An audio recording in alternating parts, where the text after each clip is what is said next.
this computer. Besar Tov, Shabbat Shalom, hello. So this is the second in a series of 4 meetings that we have during this time just before Yud Zayin Tammuz and leading all the way up to Tisha B'Av. Focusing or kind of wandering around, focusing isn't the word, wandering around the themes of destruction and mourning and death. And last week we had a very, very interesting and lovely presentation by Glenn Bennington talking about Edmonton's Chevra Kadisha. And we went into conversations about burial traditions, and we had friends of Glenn, some from the Chevra, some just people who know stuff, and we had a very interesting conversation about these different questions and subjects that came up. And today we have Trurdianne and Paula, who are going to lead us on a discussion and Torah study on Kaddish. Now, we are not going to exhaust the subject of Kaddish today, okay? It's a very wide subject, has a long history, and there is much to be said about Kaddish, but we're just going to taste, hence the name of this meeting today. We're just going to taste a bit of it. We're just going to learn a bit of where it is in the tefillah, what it is about, a bit of the history of Kaddish, of the prayer, and then some mystical traditions around it, and then a bit, we'll look into a few alternatives or contemporary explorations of Kaddish, okay? But there is much to read and learn and study about Kaddish. So that's just it. Rabbi, just a question. Given where we are now in time, what is our goal now as to be finished by 12 o'clock? By when? By, I would say 12:30. 12:30, okay. Just, that's helpful, thank you. Yeah, so we have at least an hour, and then if people still have questions or thoughts, then, yeah, so we'll go into it. Okay, so first of all, just before we go into the fancier stuff, let's look a bit at the Kaddish itself, just at the words, okay? Just the words of the Kaddish. So we all know this from the tefillah. This is one type of Kaddish. I'll show you in a few minutes, okay? Kaddish is a wider category of prayers, but what we have here is what we in Ashkenaz, okay? And this is the Ashkenazi tradition, called Kaddish Yatom. It's a type of Kaddish that we say in remembrance, okay? And I'll just read it again, just so we have here, but you know this from the tefillah. יתגדל ויתקדש שמי רבה, בעלמא דברה חירותי וימליך מלכותי, בחייכון וביומכון ובחיי דכל בית ישראל, בעגלה ובזמן קריב ואמרו אמן. Now, here, people answer me. It's not me, I'm not supposed to say the next 2 lines. יהי שמי רבה מבורך לעלם ולעלמי עולמיה. Somebody else says this, then I repeat. יהי שמי רבה מבורך לעלם ולעלמי עולמיה.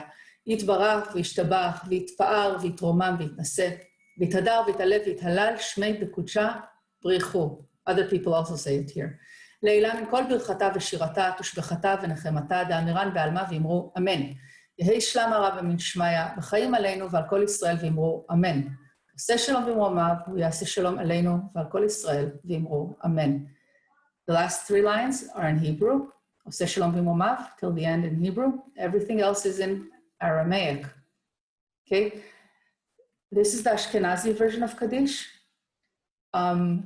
There are other versions of Kaddish. I'll go to them in a moment. But I just want us to look at this thing of, I just pointed out that it's in Aramaic and then the end is in Hebrew. I'll just read here from, the end disappeared. How nice. This is from the Babylonian Talmud, okay? A dilemma was raised before the sages of the yeshiva. What is the ruling? Is one permitted to interrupt a person's prayer in order to recite, may his great name be blessed? When Rav Dimi came from Eretz Yisrael to Bavel, he said, Rabbi Yehuda and Rabbi Shimon, disciples of Rabbi Yochanan, said one may not interrupt his prayer for anything except for, may his great name be blessed. As even if one was engaged in the exalted study of the act of the divine chariot, Maseh Merkava, he stops to recite it. We'll stop here just because we're not actually dealing with the halakha now, just with the words. May his great name be blessed. Yeheh shmo hagadol mevorach in Hebrew, not in Aramaic. Not Yehei Shmei Rav Mevorach, but Yehei Shmo Hagadol Mevorach. Okay, so there was an old tradition of Eretz Israel. We also see the moving between Eretz Israel and Bavel. The rabbi there was talking. He tells us of something that happens in Eretz Israel where they recite this blessing, but in Hebrew, and they call it in a Hebrew name. Okay, so that's just something to notice for the language, that we have this tradition. Okay, so now I just wanted us to look at some examples.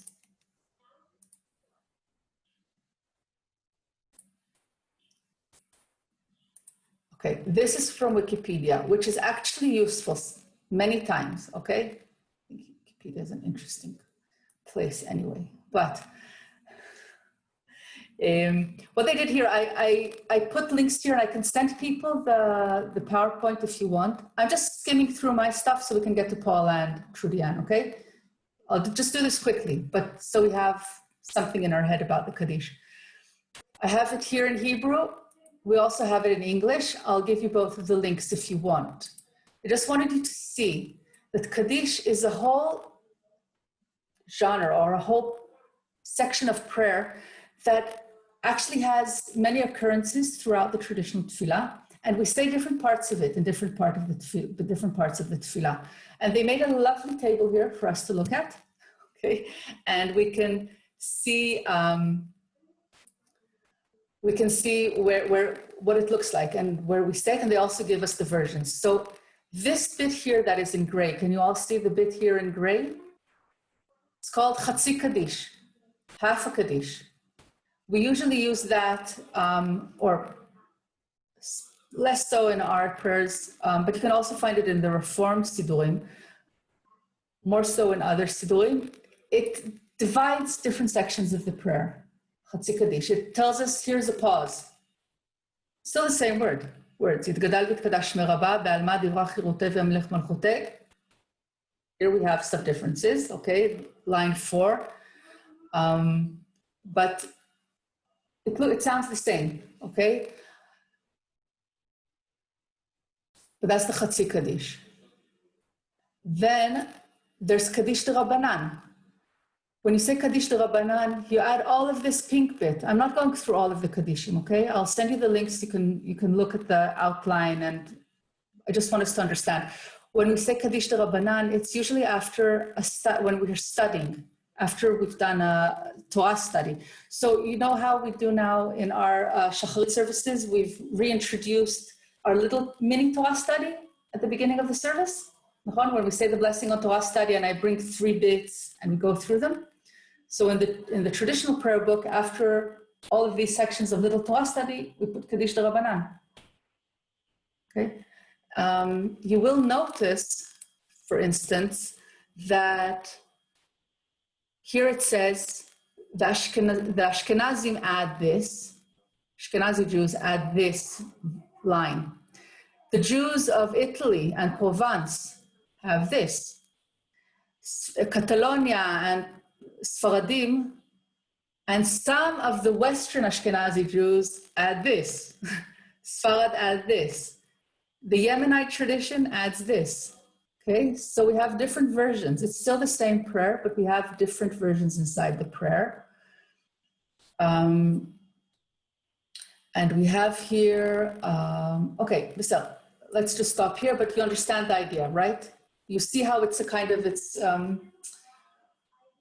you know how you have like these sofas where you can add another bit of sofa to it to the end? And then you can add another bit and you can build so the Kaddish is built in the same way. You can add these bits. A modular unit. Sorry? It's a modular unit. I couldn't remember the word. Nachon, it's a modular unit. Bidyuk, thank you very much. Modular, and then we also have the variations of Nosach. See, I'll go into the chat soon. I just want to go back into the... Okay. So it's pretty interesting. So here I have the 2 links. If people need them, I'll send them to you later on. Beseder. So we have, so that's just a short, tiny introduction to Kaddish. Just so you know that not all of Kaddish is about mourning. Okay, it's just one piece of the sofa. And also that you know that there are slight variations in different Jewish traditions, but the basic structure is similar around the globe. Okay, and now I'm going to ask Paula to continue. And tell me if you want me to be here or somewhere else with the texts. No, that's good. What you see in front of you is a classic story of Rabbi Akiva and the orphan, and this is where some of the roots of the mourner's Kaddish come, and the idea of associating the Kaddish with the soul, but we will get to that in a bit. You can find this story on the Chabad website. There's all kinds of variations of this story. There's also a version of this story that has nothing to do with Rabbi Akiva, but it's the story of Rabbi Yochanan, but it is essentially the same story. So people accredit this story to Rabbi Akiva, and in the sources that I looked at, most times this story is referenced to that, but we'll get there. So the first thing I want to say is to thank the rabbi for putting this together, and to say that a lot of what I'm going to talk about is based on two lectures that I heard by Rabbi Eli Kaunfer, Kaunfer, from Hadar. And he did a wonderful series in the spring called What Do You Do About Kaddish When There Isn't a Minyan? Unfortunately, there isn't a recording of that. So I'm hoping at some point Hadar will put that up, but there is an older lecture that he gave about the structure of the Kaddish, and it is on the Hadar website, and it's very interesting. So the question is, where did the Kaddish come from? What is it? Where did it come from? How old is it? And it's been a subject of academic discussions, and there's many books written on it, but it didn't start out as a prayer for mourning. That's an old, the Kaddish is much older than that. The common consensus is that the Kaddish started approximately in the 1st century, around the time post-destruction of the first temple. So that would be about 587 BCE. And that after the destruction of the temple, the structure of prayer changed and the structure of worship changed. And this prayer, which is referred to in the Talmud as the Yehei Shmei Rabbah. So if you read anything in the Talmud about the prayer Yehei Shmei Rabbah, it's referring to the Kaddish. It was written at that time, it was written in Aramaic.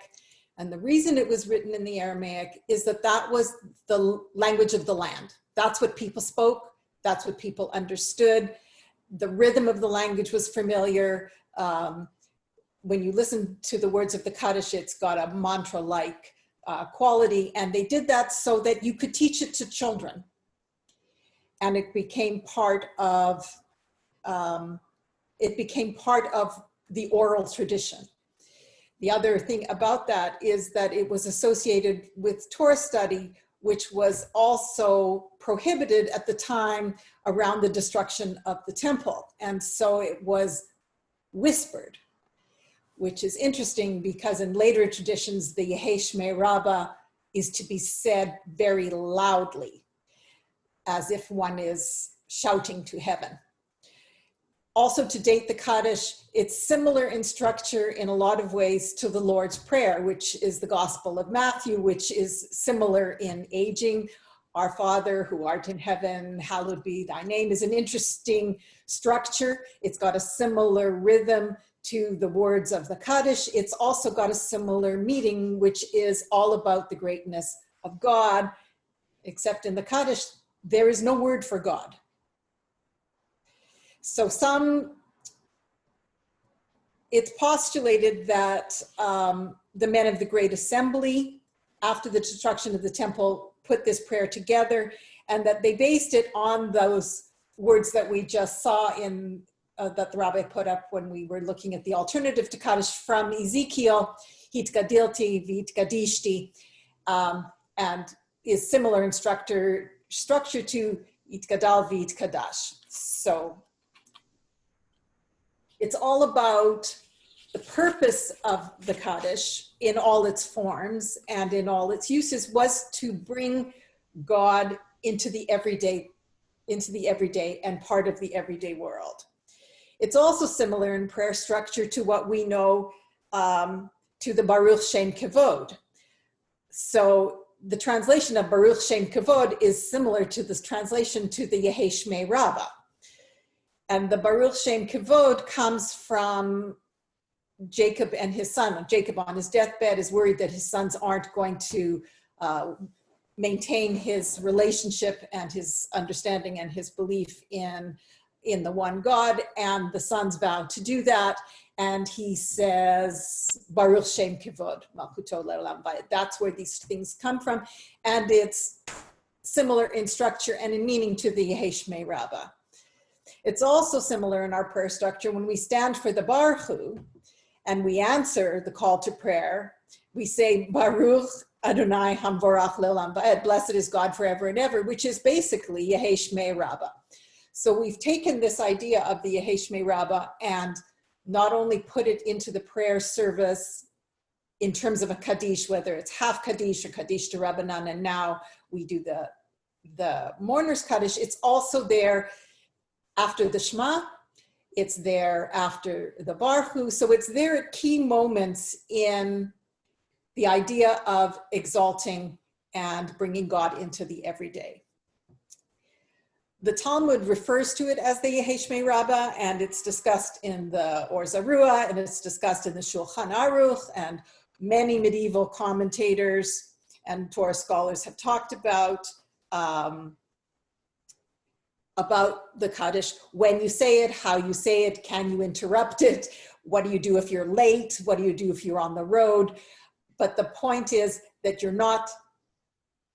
that it needs to be included, the Kaddish or some form of Kaddish, in every time that a person prays. So the question becomes, in medieval times, it was also the Kaddish de Rabbanan. They would add the scholar of the day. So there was one about Maimonides, and there was one about other famous teachers of Torah. So after one did a little piece of Torah, you would thank all the teachers and the teachers' teachers and praise God and all of those things, and the prime teacher of the day. In about the 6th century, Kaddish became more entrenched in the prayer service, and by the 13th century, with the threat of the Crusades and the plagues and the threat to Jewish communities in Europe, there became a greater tradition to look at the Kaddish and associate it with mourning, and associate it with destruction, and associate it with lamentations. So it was supposed to be said by the sons of the person who died, and the congregation was to answer in unison, and they were supposed to stop what they were doing and to answer, so that an Ashkenazi tradition was that the mourners would sit at the back and the service would stop, and the Shaliach Tzibur, the person leading the congregation, would come and walk to the back, and the mourners would rise, and the Shaliach Tzibur would say the Kaddish, and the congregation would answer. So how did it become that we say the Kaddish? This was a response that's really based later in time. It's similar to what happened in medieval villages when somebody died. When somebody died in a medieval village, in a Jewish medieval village, they rang a bell. And what was supposed to happen is all work was supposed to stop. People were supposed to stop. The Chevra Kadisha were supposed to gather. The people were supposed to look after the mourners. And so there was a whole structure as to what would happen around mourning. So much in the sense that when the Kaddish is said, the service is to stop, and people are supposed to stop chatting, and they're supposed to answer with the Yehei Shmei Rabbah and all of those things. There was a parallel to the Minhag HaMakom, the custom of the place, and the prayer structure. The Sephardic traditions for mourners Kaddish was that everyone rose at the congregation, everyone meaning, of course, men. Women were not to say Kaddish. It was not important for women to say Kaddish. Women saying Kaddish for loved ones is a modern phenomena. A lot of that came with immigration into the United States. It's not a classic way that Kaddish was said. So the Sephardic tradition was that everybody and the mourners rise and say Kaddish together, being led by the person leading the service, but it was to be said with decorum and in unison. Unlike the Ashkenaz tradition, which was a bit less structured. And it's interesting when you read things about what things and how the service was conducted in a very formal Sephardic shul and in an Ashkenaz shul, it would be the difference between us being on mute on Zoom and not. So the Sephardic tradition is more embraced now generally, which is interesting because we are in Ashkenaz. The Kaddish and in all its forms was thought to be a foundational prayer. It's part of On Three Things the World Stands. And it's about the world to come and not the world that is. So the idea that, so can we have that story about Rabbi Akiva, Rabbi? Okay, so this is this basis that it's about the world to come and the part of the soul that's in the world to come, and what happens when you're alone. So Rabbi Akiva was strolling through a cemetery when he saw a naked man, black as charcoal, carrying and hurrying like a horse. "Stop," the rabbi ordered him, and the man stopped. "What is with you?" demanded Rabbi Akiva. "What is this harsh labor of yours? If you are a slave and your master is so harsh, then I will free you. And if you are poor, let me make you wealthy." The man answered, "Please, Rabbi, do not delay me. My supervisors may become angered if I am late." Rabbi Akiva responded, "And who are you? And what do you do?" The man replied, "I am dead. And every day they send me to chop wood, upon which they burn me every night." Rabbi Akiva asked, "And when you were in this world, what was your work?" "I was a tax collector," which, according to the story, was the worst thing one could be. The man answered, "And I would favor the wealthy and persecute the poor." "So," asked the rabbi, "have you heard anything from your supervisor about any way you can be redeemed from your punishment?" "Yes," the man replied, "I heard from them, but is this something that cannot happen?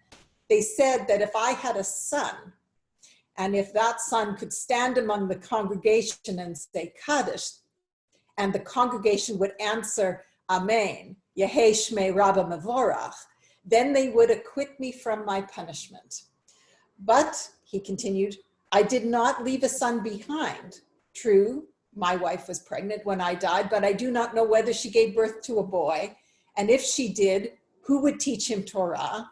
And I do not have a single friend in the world." On the spot, Rabbi Akiva searched for that child, and he asked the man for his name. And the man said, "Ukba," and my wife was Shoshiva, and the town was Lanuka.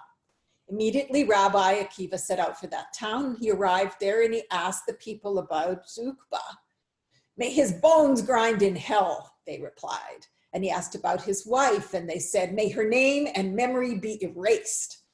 And they asked about the child, and they said, "She had a boy and he is uncircumcised." The people hated her so much they hadn't even bothered to circumcise her son. Without further delay, Rabbi Akiva took the child and circumcised him, and he sat with the child before him to teach him, but the child would not learn. So Rabbi Akiva fasted for 40 days, and after 40 days, a voice came from heaven and asked, Rabbi Akiva, what are you fasting for? He replied, Master of the universe, have I not already made myself a guarantor before you for this boy? Immediately, Adonai opened God's heart, and the rabbi was able to teach him how to read Torah and how to say Shema Yisrael, and the silent prayer, which is the Amidah, and the grace after meals. These are places all where there is a Yehei Shmei Rabbah or a variation. And he stood before the congregation and he said, the Baruch Hu, and they answered him, and he said Kaddish, and they answered him, Amen, Yehei Shmei Rabbah Mevorach. The father was freed and came straight to Rabbi Akiva in a dream and said, let your heart rest assured that you have saved me from the judgment of Gehinnom. You have saved me from hell. And it was this idea from this story that a son can redeem the father by saying Kaddish and ease his soul's journey, and that the power of the Yehei Shmei Rabbah is that it links the generations, and it allows for freeing of the soul. So when in North America did this idea that we all say Kaddish, this is a post immigration idea, and it's also a lot of it's based post World War II.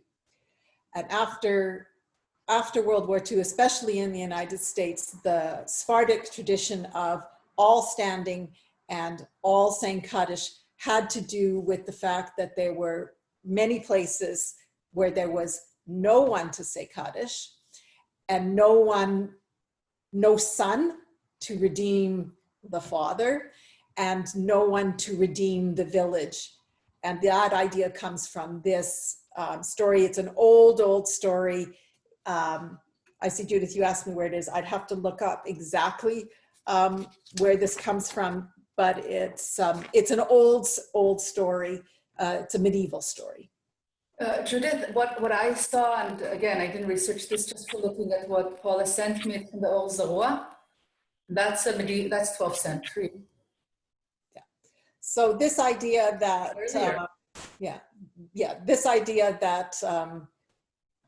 this idea that daughters are as valuable as sons, like most things having to do with women, is a new thing.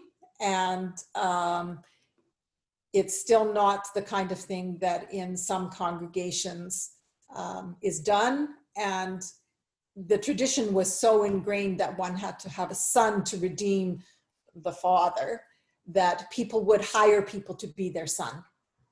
And in order to have someone who could say the Kaddish if you only had daughters.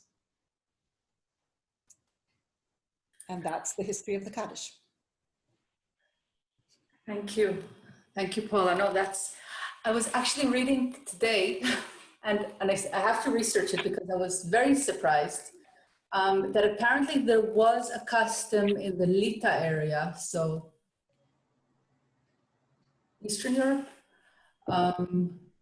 of allowing women to say Kaddish. So they would allow only Kaddish Yatom, only Kaddish in memory of parents. That there were some communities in Lita that would happen. And of course, women were still not counted for minyan and all sorts of things. But Kaddish Yatom, they were allowed to say in those communities. And it's kind of, they talk about it, not as the thing itself, but like, when you have the poor people and the women coming to say Kaddish for their parents kind of thing, like they're talking about something else and they're remarking on that. So that's something that we need to explore maybe a bit, because it is very strange. I mean, we know from all other Jewish traditions that, as you said, you need a son so there's somebody to say Kaddish for you. Okay, so thank you very much. We'll go now to Trurdianne, just to continue. from here. Thank you. Okay, so trying to unmute and get myself on track here. Good Shabbos to everyone. And thank you, Rabbi, for teaching some things I didn't know around the variations of the Kaddish, and to Paula for the wonderful story. You have a much more detailed version than any of the ones that I've seen, so thank you for that and for your other comments. When we first met about this, we said that I would talk about the mystical view, and I'm no expert on mysticism for sure, but as I looked at this, I thought we can only talk about the mystical view in a broader context of the Kaddish. So I'm going to begin first by talking about the poetry of the Kaddish very briefly. It's the language of sacred literature, and also to remind us throughout all this discussion that the Kaddish, by definition of that word, is dealing with holiness, and holiness certainly will tie us into a mystical perspective eventually. So if you look at the Kaddish and listen to the rhythm, Yit Gadal, Yit Kadash, Shemei Rabbah, there's almost a mesmerizing quality that carries on throughout. It's a quality of poetry, it's a quality of song. Notice the repetition, just as in the opening you have the Yit Gadal, the Yit Kadash. After the congregation has responded with the Yahei Shmei Rabbah, we have Yit Bara, V'yish Taba, V'yit Bar, V'yit Raman, that repetitive quality. And again, in Hebrew poetry, to my knowledge, repetition is an underscoring, and also it has that poetic rhythmical quality. And thirdly, and this takes it more into sacred literature than just poetry, I would call it antiphonal, or in musical terms, or call and response. So we are weaving a prayer between the mourner and the congregation, moving back and forth. And the congregation 4 times says, Amen, Amen. They respond, as both Rabbi and Paul have noted, with the Yahei Shmei Rabbah. And there's also the brihu, the acknowledgement. So it is a song conversation, and in some ways it's like an induction. Anita Diamond has called it a transcendent embrace, and I think that's an amazing way of describing it. Now, excuse me, when we talk about the Kaddish, I think we have to acknowledge the psychology of the Kaddish. It's almost a truism, but you hear it everywhere. In the time of grief, we have to praise God. There's a paradox there that it pushes us further in our grief to think about that. And on the other hand, as Anita Diamond says, the big issue isn't whether or not you believe it. The big issue is that you do the mitzvah. It's an act of honoring a parent or a loved one. And so the psychology of saying Kaddish, of both being part of a community, but also of linking to the parent, struggling with the paradox. I think those are important. And if we're going to talk about something having a mystical component, I think we have to note the psychological state in which we come into this. Now, as I looked, I found some interesting comments about where God is in this.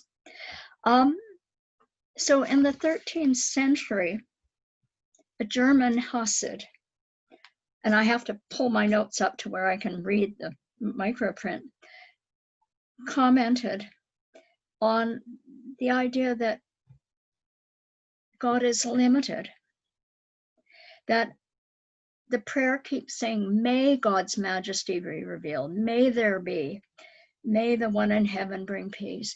It's a tentativeness, and that's interesting. So we're reinforcing that need. Now, why would we say that God, the maker of the universe, the divine, is in some way limited.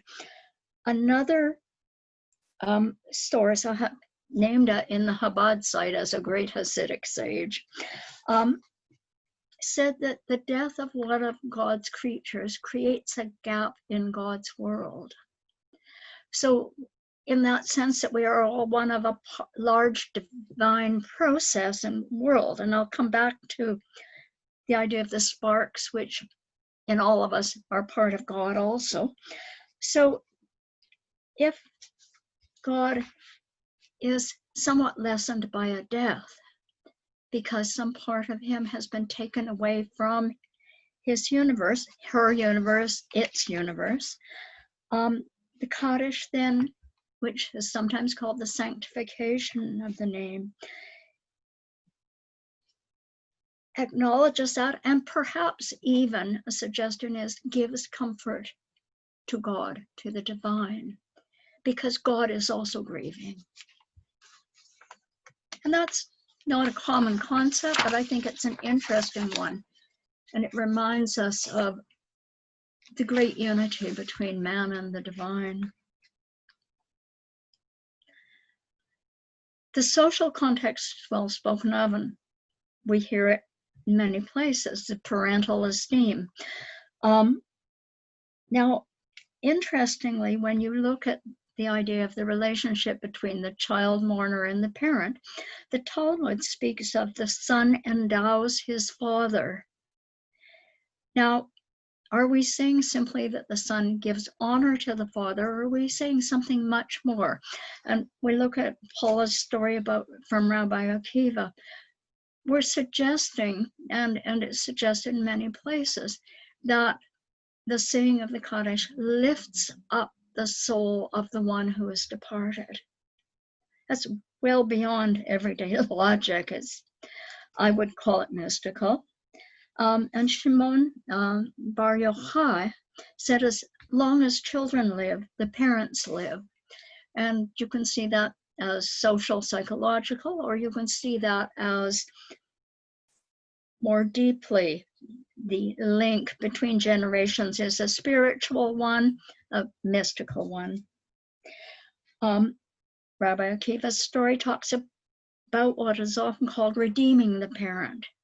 So if the parent did not do well in this life, there are still ways that that parent may be, quote, redeemed. And the Kaddish is a critical one, although also the doing of good deeds is strongly stressed. In the social context, we have the community. And Kaddish, the holiness, is created in community. We don't do it by ourselves. We do it by who we are as a body, as a people of Israel, as a shul community. Holiness is created in our interactions, in our sharing of the grief.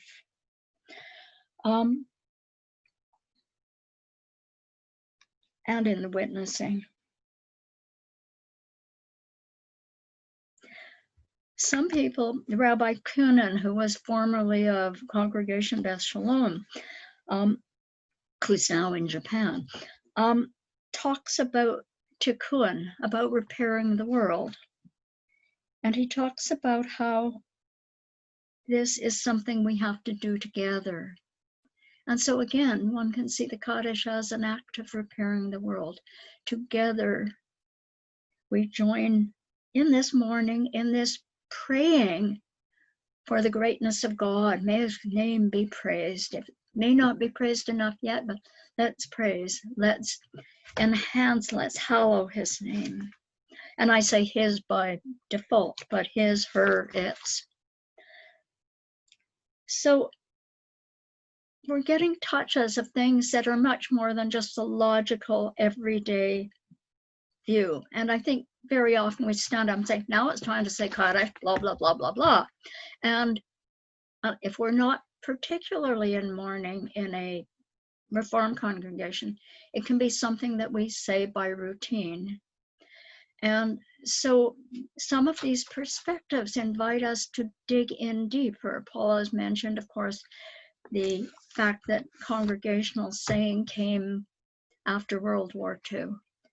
And so in some communities, people who wish to specifically honor those who have no one to say Kaddish stand, but not the whole congregation. I stand because even though the whole congregation stands, I stand because every day there are souls from the Shoah who have no one to lift them up, to hold them. So what might be some of the theoretical mystical underpinnings to what I'm saying?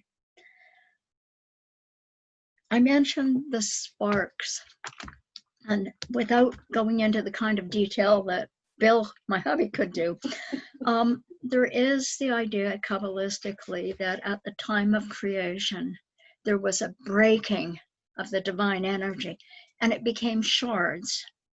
And it's some of those shards, a shard is in each of us, the spark of the divine. And shards are there in the world, perhaps covered, and it's our job to reclaim those sparks, to raise up the holiness in the world. So we are all connected from a mystical perspective. We could argue that from a social perspective also. We are all connected. Tied in with this view, both of our connectedness and of the spark of the divine in all of us, is the idea that when we say Kaddish, we reach out to the souls, the sparks in those souls, that those in the life beyond can rise up to higher levels. Sometimes in some congregations, when you're called to the Torah on the event of a yard site, remembering your parent, the Gabbai will say afterwards, may her soul have an aliyah. Again, the idea that you were raising her up or him up to a higher place. So I think in closing, I want to say that it is all of these things which really enrich the mystical or hold and provide a holding place for the mystical, for the divine, that we are there speaking. The congregation is there not only listening, but sharing by their responses. And in so doing, the Kaddish becomes a small act of tikkun. It becomes a small act of repair. And perhaps to remember, this is not necromancy.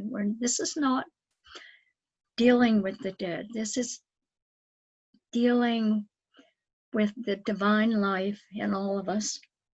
And that by doing it in community, we are not doing some kind of self-centered hocus pocus to rise up. But as a community, we are, with our focus on holiness, our focus on the divine, we are saying this prayer, this declaration, and raising up the spirit. And I'd close by saying, may the memories of all those who are no longer with us be for a blessing. And may our time discussing this Kaddish be a blessing to all those. Thank you. Amen. Amen. Amen. Amen. Okay, so thank you very, very much, Paula and Trurdianne, both of you we haven't ended yet. We'll give some time for questions. Rega, 1 second, Miriam, 1 second. We'll give time for questions and comments. But I just wanted us to take a few seconds just to be quiet together and kind of let the words that both of you have brought, the story, the pause in the tefillah, the weaving together of the community and all the other things. Just let's give a moment for these things to sink in. and then we'll start questions. And I will want to leave 5 minutes at the end just to share a few more thoughts about the Kaddish if people have time, okay? So does everyone have time for a few questions now? Okay, so let's just take a second of Rega.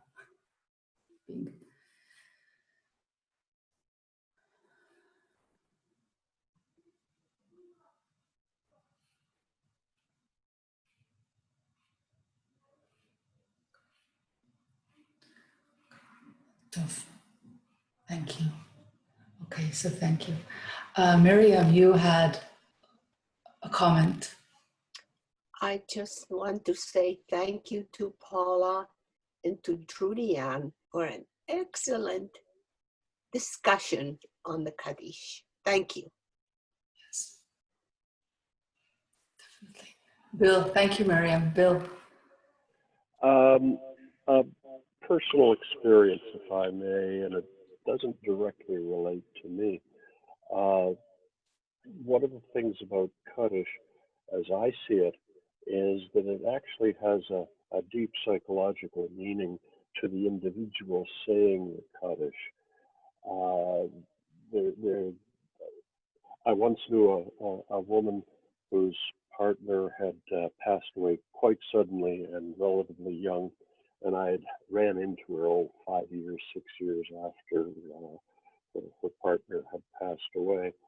And she and I had worked together, so she felt the need, I suppose, of talking to me about her feelings 5 or 6 years after the gentleman had passed away. And her comment was that some of her friends are telling her that she has to move on and she has to get on with her life and yada, yada, yada. And she just couldn't, because it would mean leaving him. It would mean forgetting him. And her response, and she said her friend's response was, well, you have to forget him. You have to move on. And my comment back to her was, I think your friends have it a little bit wrong. You're never supposed to forget him. You're supposed to remember him. You're supposed to honor him. That doesn't stop you from moving on. Bring it to Kaddish. She wasn't Jewish, by the way. Bring it to Kaddish. I think Kaddish actually, from that perspective, serves exactly that purpose. We never forget for, the 1 month or for the 11 months or for whatever, and then on anniversaries, and then on the pilgrimage festivals, plus Yom Kippur, we do Yiskers, and we remember regularly. We remember. We don't forget, but we do move on. And I think that's tied into the psychology on an individual level of the Kaddish. And that's just my personal view. Thank you very much, Bill. And something that came up here a few times, and I just wanted to clarify, we traditionally say Kaddish for parents who passed away. We also say Kaddish for Chas v'Shalom, siblings or children or spouses. So all the people who are sibling, children, spouses, parents, did I forget someone? I don't think I forgot someone.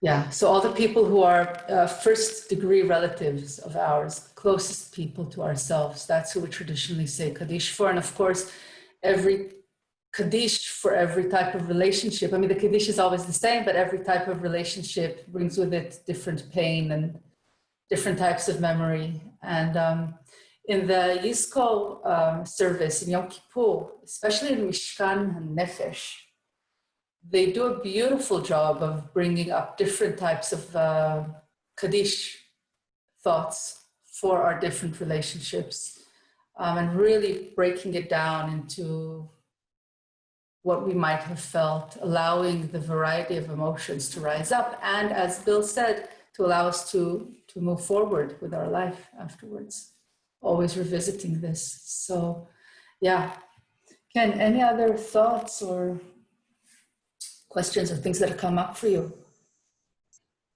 I think it's important to remember that the Kaddish is not about now. It's not about the world now, because it's the it's the future tense. So now may be difficult and now may be hard, but better things are coming. And I think that's, you bring the divine and the sparks and the remembrances to now, but it's also a comfort to hope that things are going to get better.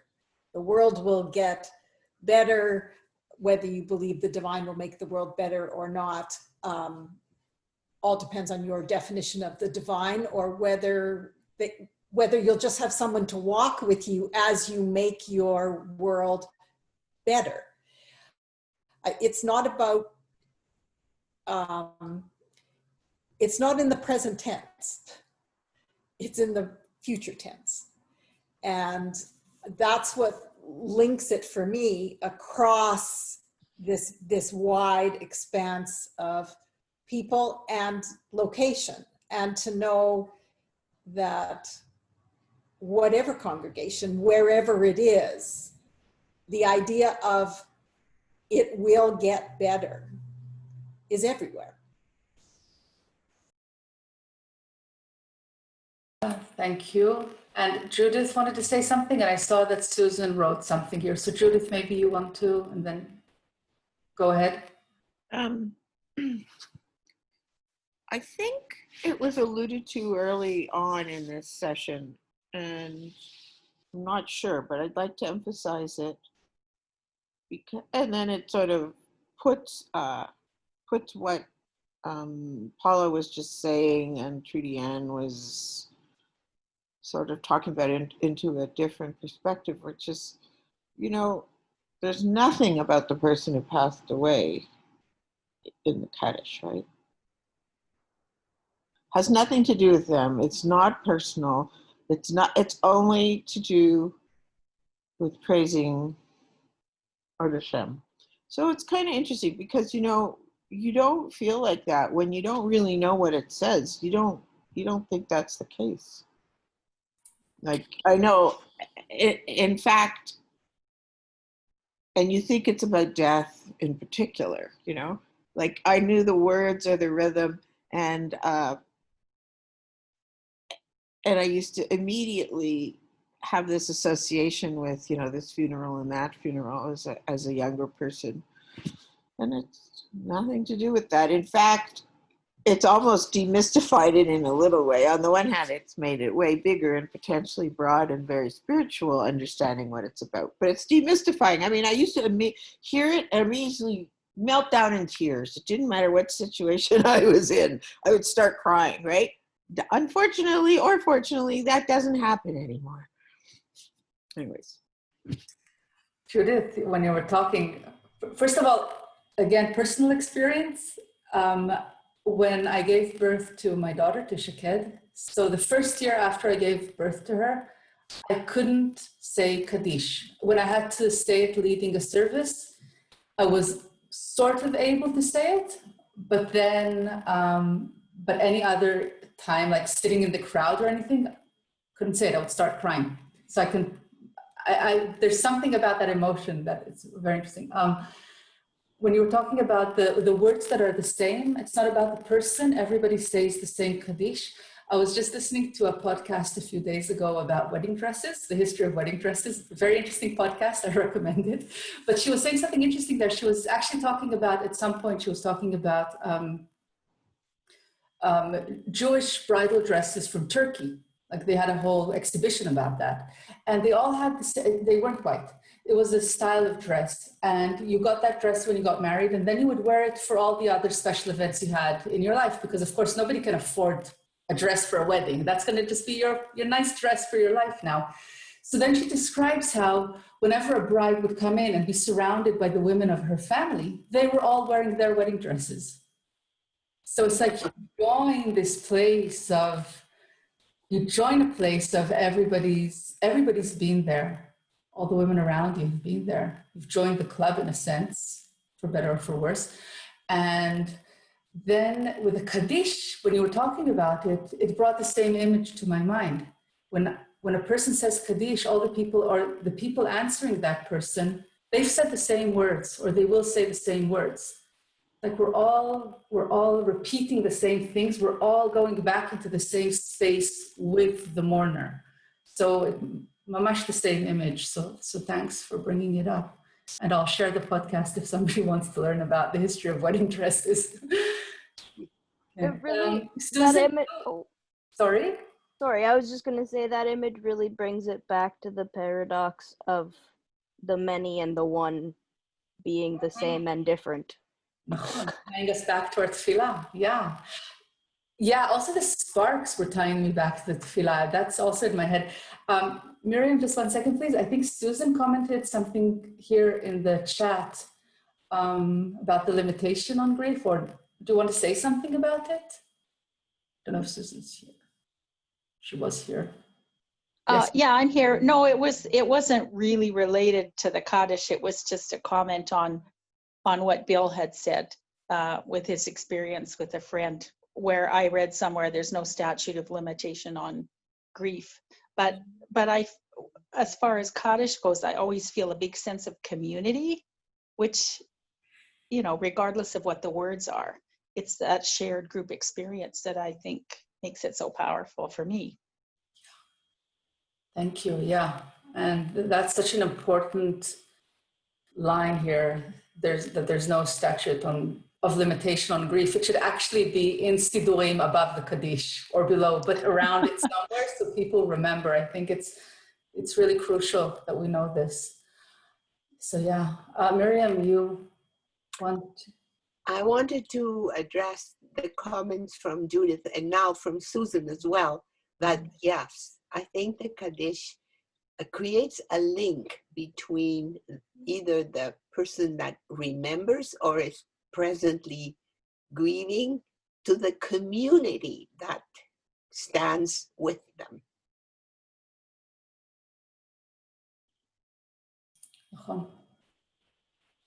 Wait, Judith, you're muted.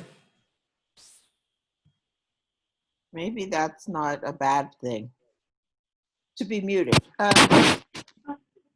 What was I saying? Wait a minute. What Miriam said, it creates a Aliyah. Yeah, I think that, yeah, but unfortunately, this isn't Miriam's argument or points enforces the idea that we shouldn't say Kaddish unless we're there in person somehow.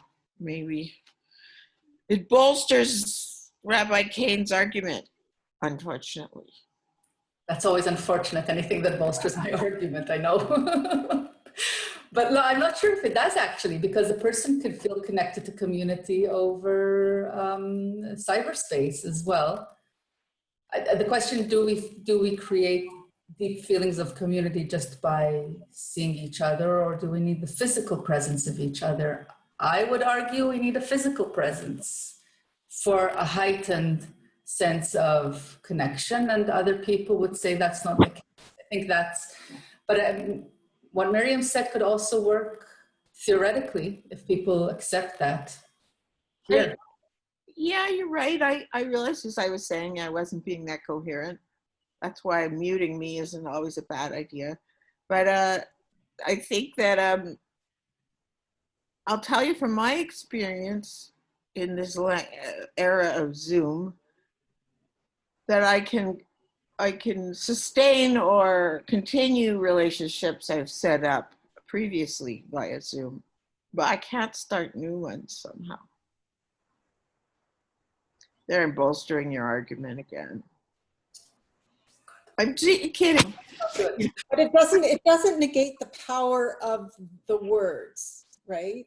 It doesn't negate the idea that, I mean, there are ways to shorten the Kaddish. I mean, if you look historically, if you were late and you couldn't say the whole thing, if you just say the Yehei Shmei Rabbah, then you've fulfilled your obligation. There's all kinds of, so one doesn't have to say all of it. One needs to say part of it.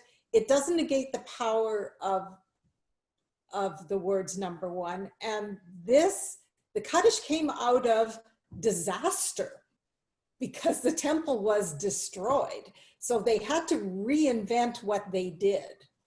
So it's in the time of, and it's morphed over time, right? Before there was the temple and things were done in the temple, and there wasn't the Beit Knesset, and there wasn't prayers, and there wasn't these things, and then they had a disaster, and the Kaddish came out of that. And the Kaddish is morphed over time, and this, you know, whether the Crusades or whether the Inquisition or whether COVID-19, when you have global or worldwide upheaval, it doesn't negate what it is. It may need to morph, but it doesn't mean that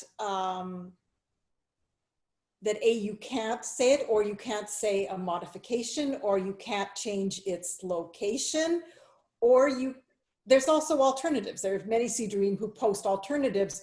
If you are alone and you don't have a minyan, you say this. If you are traveling and you're in an airport and you blah, blah, blah, you say this. If you're late and you want to do this, you say this. And if you're by yourself and you need to say something, you can also say this. I think that we've chosen to honor the minhag of saying these words and acknowledging that they provide comfort, whether in toto or in part, still links us to those people that we don't know, still links us to the mourning of people that we may not personally know, but we care about. I mean, if anybody's ever seen Angels in America, the Kaddish became part of that Broadway show. And it morphed how a lot of people looked at that prayer, because it was in the context of the AIDS epidemic and that whole disaster with its loaded subtext. So it's part of, at least I think in North America, it's part of the North American Jewish psyche.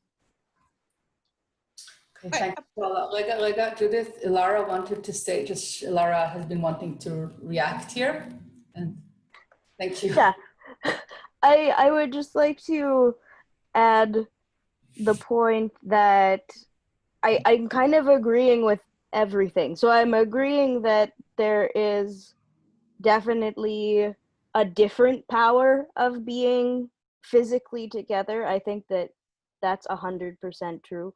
But I also it's a different power. I don't think that it's necessary. I mean, I don't know. It's not powerless to be in community online, and I feel like there's a different power in it. Like, for example, when we had our guest rabbi, and I don't remember her name, I'm sorry, but the artist from New York come, and there's a different freedom in bringing people together, and that connection that comes with it being virtual, and also just personally, like I don't know what I would do without Zoom right now, right? So like there's still isolation when there's Zoom, but like to be in isolation without the community on Zoom, like can you imagine that? Like like that sense of community is still real, and it's not the same as it being physical, but it's still real. Like, and I don't feel like I would ever want to negate that aspect of the fact that we are still in real community, even though it's not physical community. Yes. I don't think we're saying this isn't community, any of us. I think the only thing I'm saying, I've been thinking about it a lot. My dog wants to get into the room. 1 second. I'll deal with that in a moment. He wants to join community.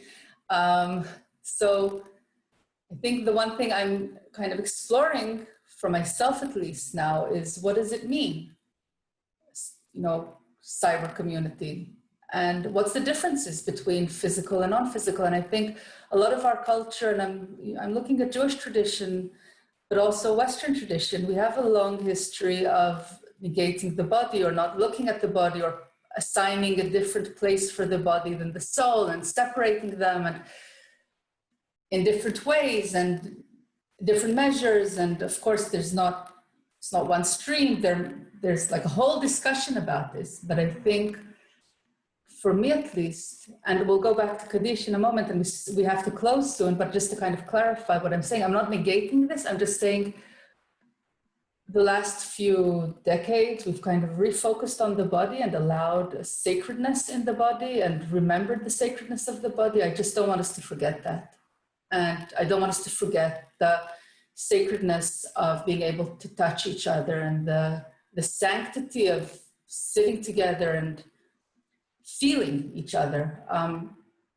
Of course, I'm not negating what's happening here, and this is a lifesaver. And yeah, I just it's a question of very delicate nuances. And I think when we, like Paula said, we put different versions of Kaddish and we put it in different places in the prayer. And that was what our first conversation on Zoom was. This, remember, Paula? Like this was our first conversation on Zoom was this.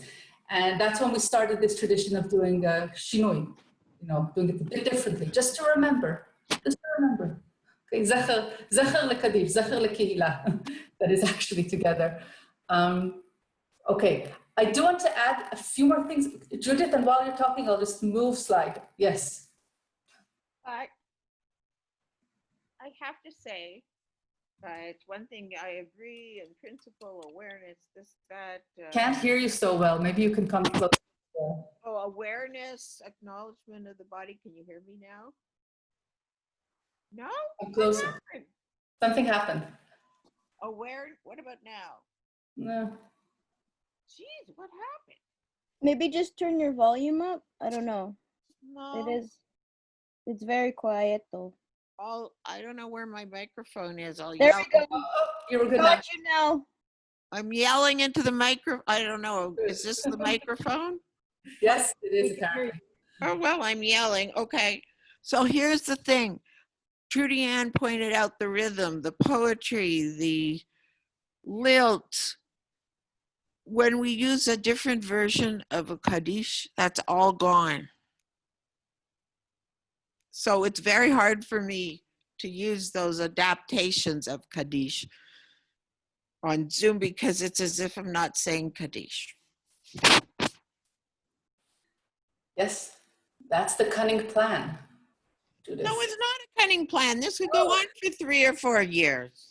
No, the idea when you put, in this instance, I honestly think that that's the cunning plan of anybody who's writing, or at least some people who are writing an alternative Kaddish. It's to make you pause. It's to make you say, wait, this isn't what I'm used to. Why am I saying something I'm not used to? Like, why? I like the awareness, but I don't like the fact that I don't feel like I'm saying Kaddish at all. I miss it. Yeah, I know, but the problem is, okay, we won't go into this conversation now. We can do another one on Kaddish. This is the way I understand it, okay? But people can argue with me, that's fine. That's what we do here. The idea is that we feel uncomfortable because when we're in a situation that is not as it should be, and COVID-19 has created a situation that is not as it should be, okay? The world isn't supposed to look like this. Nurses aren't supposed to work like 2 nurses on a whole floor. They're not supposed to work like that. That's not what the world is about. It's not what Jason Kenney thinks. No politics. No, I can't. Look, I'm here on a work visa. Don't do that. So the thing is, we need to feel uncomfortable when we're saying, we need to feel uncomfortable. We need to notice that the world is not right. And how do I do that? So I try to keep some rhythm, but I put little pieces of broken glass in the middle of everything that's supposed to hurt when I get there. And we put it in the places that are most hurtful. I don't say Baruch. This is like one of the highlights of the service when we call people in Baruch. I don't say Baruch. I don't wear a talit in these services, although you can wear a talit at home. When I do my own personal prayer at home, I put my talit on. I don't do it in our Zoom services because I'm trying to remind myself that it's not as it should be. Okay, so we can argue about that, but I'm just saying there is a logic to this. There is a logic. There's some, okay, so Trurdianne, and then I'll go into this, and we need to start closing because people.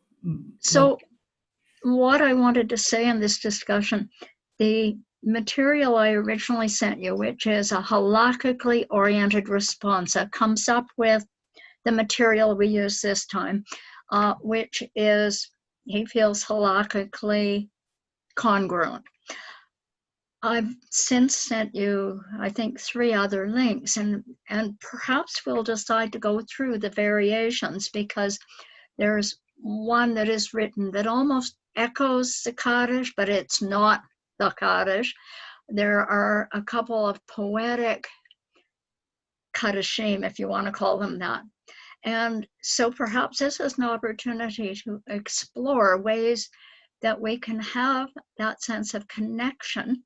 And that depends upon how firmly committed we or you as our rabbi leader are to having a strictly halakhic perspective. Okay, yeah. So first of all, I don't think we're doing anything strictly halakhic at all, but which is fine. But I do think we need to be connected. We're Jews. We are connected to the exploration of halakha.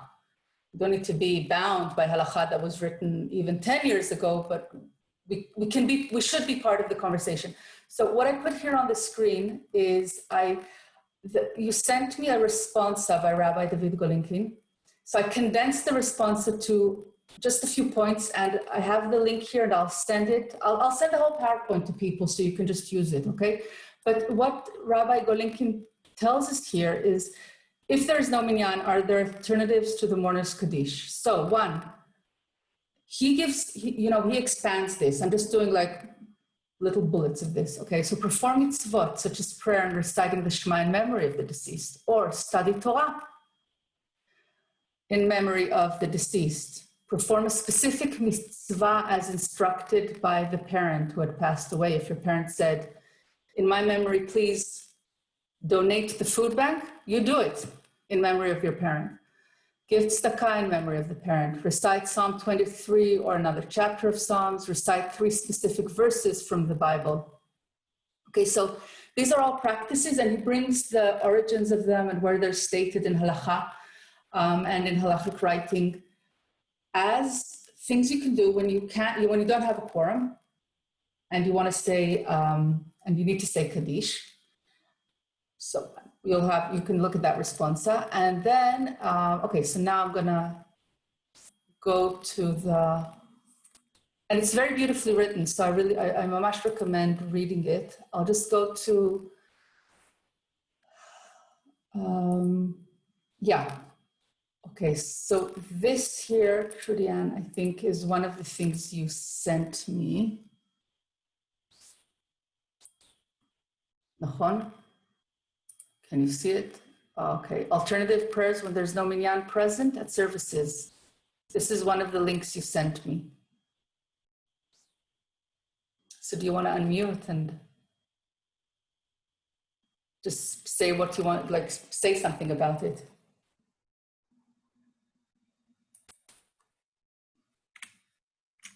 So Trurdianne, we can't hear you. I'm struggling here. I pressed the wrong button. You can hear me now? Yeah. And I like that these provide us with some depth of reflection and a text that has some linked ideas. When I get 3 passages, as we did today, from the other rabbi, I feel somewhat disconnected. Beyond that, I'm not sure what else I would say right now. But yeah, I like the the way this provides us reflection and a congruent sort of body of thought. I'll stop there. Okay, so I will, what I'll do is whoever wants, I will share this presentation with you, and it has links to all of these things. And I'll try uploading it somehow to somewhere that it works. And then you can kind of continue your own research from there.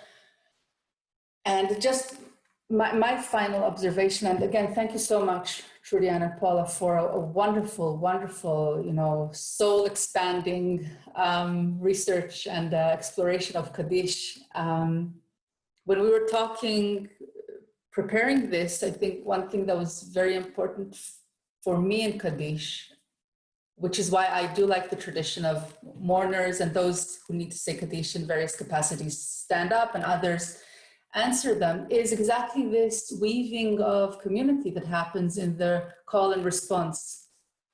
And where we practice not just talking, we practice listening, because we need to listen and to know when to say, when to answer.